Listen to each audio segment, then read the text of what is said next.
How you doing today? So we're here to really bring the community together.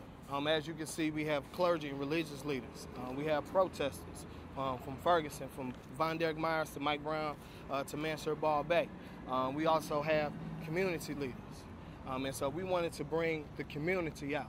And so over the last 8 months, consistently, a person has been killed by the St. Louis Police Department. Today, right now, we're awaiting a verdict. We're not sure why the verdict is taking so long. We're not sure what the process is. But we are sure that these people that are behind us are unified, not only around police brutality, but all the systemic issues that affect us in the black community. And so first, we would like to open it up for Reverend Clinton Stencil. Thank you. Again, as alluded, we stand together. You've seen clergy from all denominations standing here together. We don't stand divided. We stand united. It seems like justice has eluded us in our community. We don't see justice in our community, and we want to see justice. And so we stand with this family.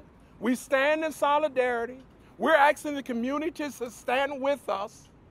And we want to know, why has it taken so long to get a verdict? We all saw the video. We know what happened. The evidence is overwhelming. But it seems like when it comes to us, that we can never get a just verdict. And we just want justice. And we will stand together. We will march together. We will come together until we get justice. We will no longer stand silent or divided. Let me make that clear. No longer silent or divided. St. Louis has to wake up and stop killing people who look like us. Thank you.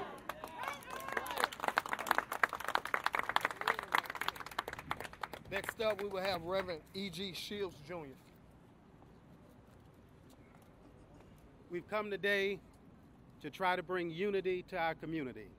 As clergy in the community, as protesters in the community, we must stand together.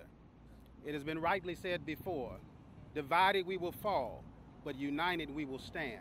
And we must stand together for our community. We stand for peace and we stand for justice. But most of all, we stand in unity for our community. Amen.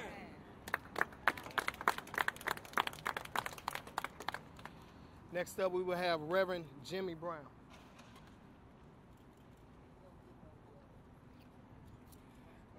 I come on behalf of the Baptist Ministers Union of St. Louis and vicinity to stand with the Smith family, stand with the prosecutor's office, and stand with the community for justice in our community. For too long, we have seen the other side of justice. What should have been justice has turned out to be something else that cannot be defined. So hope for a judicial decision that is positive is very, very slim in our community. This hope would change the way that we look at not only policing, but also the judicial system. In the streets, we are being assaulted. And then in the judges' chambers, we're being insulted by proclaiming of justice that's not really justice. It does not take this long to make this decision with all the evidence that has been presented. 3 things will come out of a positive decision.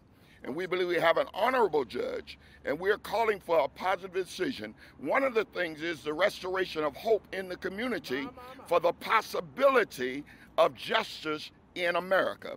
The second thing would be a message to rogue policemen who are going to make themselves both jury, judge, and executioner.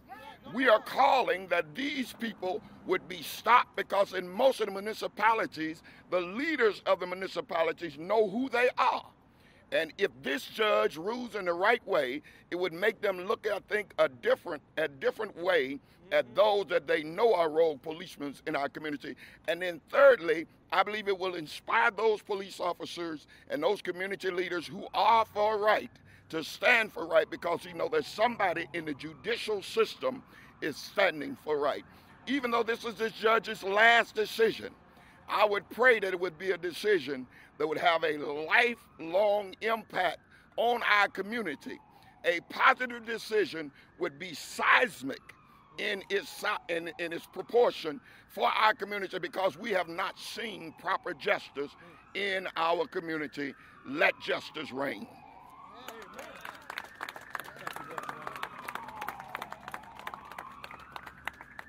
Our final clergy member is Reverend Lyndon Bowe. Good afternoon. Because none of us are living in a vacuum and we're all aware of the national climate that we're living in where racism has been elevated to the forefront and yet hasn't been properly addressed.